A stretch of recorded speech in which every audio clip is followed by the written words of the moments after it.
Hello friends, here is Educator Prashant again before you. This time let's discuss about the second part of speech, the pronoun. The first being noun, I had discussed you beforehand. Let us discuss about the second part of speech, the pronoun.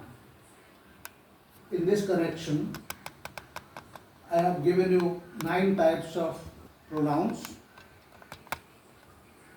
Number 1 personal, number 2 impersonal, number 3 reflexives, number 4 intensifiers, number 5 reciprocals, number 6 interrogatives, number 7 relatives, number 8 determiner pronouns, and number 9 demonstrative pronouns. Let's take the first one. Personal pronouns come in 3 persons. First person singular and plural, I and we. Second person singular, you, and plural also you. Third person singular, he, she, it, and its plural, they. These are all about personal pronouns.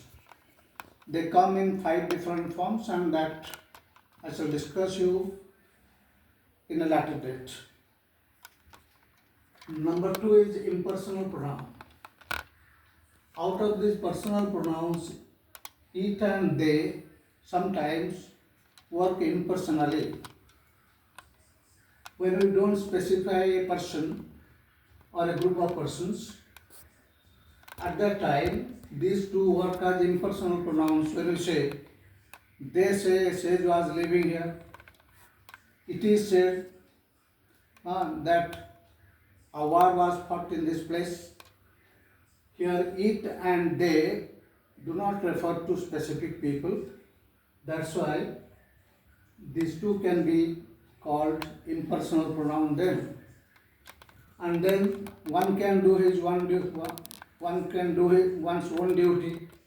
This one and ones also are called impersonal pronouns. Coming to the third and fourth, reflexive pronouns and intensifiers. The self forms of personal pronouns, myself, yourself, ourselves, themselves, etc., which come from personal pronouns, according to their usage, they can be categorized as reflexive pronouns or intensifiers. When I say I myself did the work, this is called intensifier.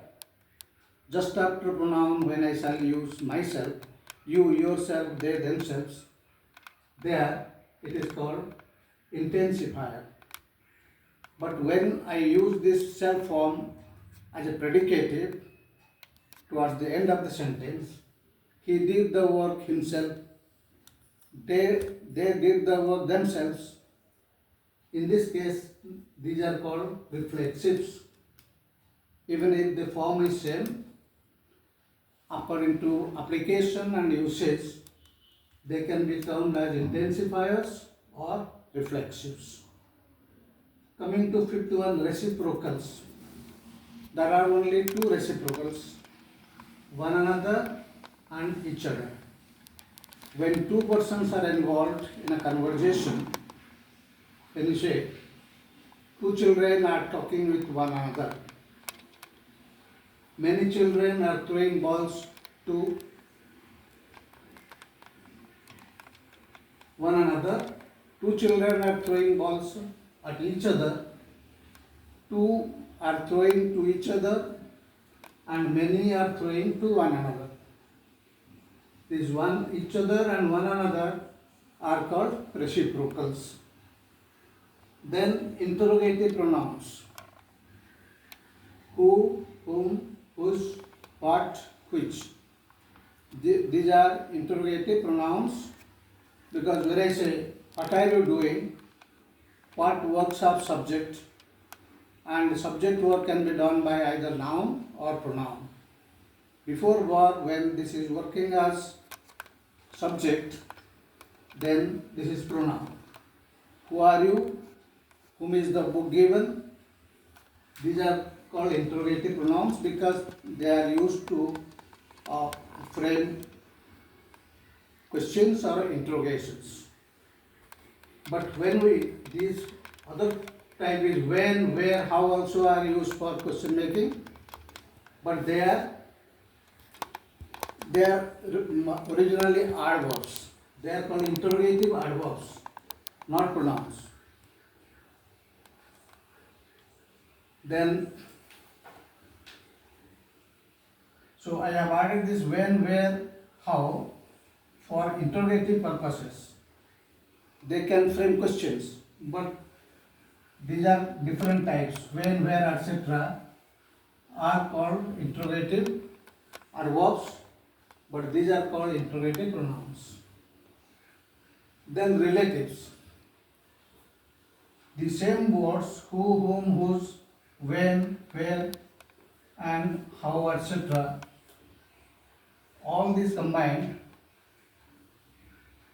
can work as relative pronouns when they do the function of joining two clauses together.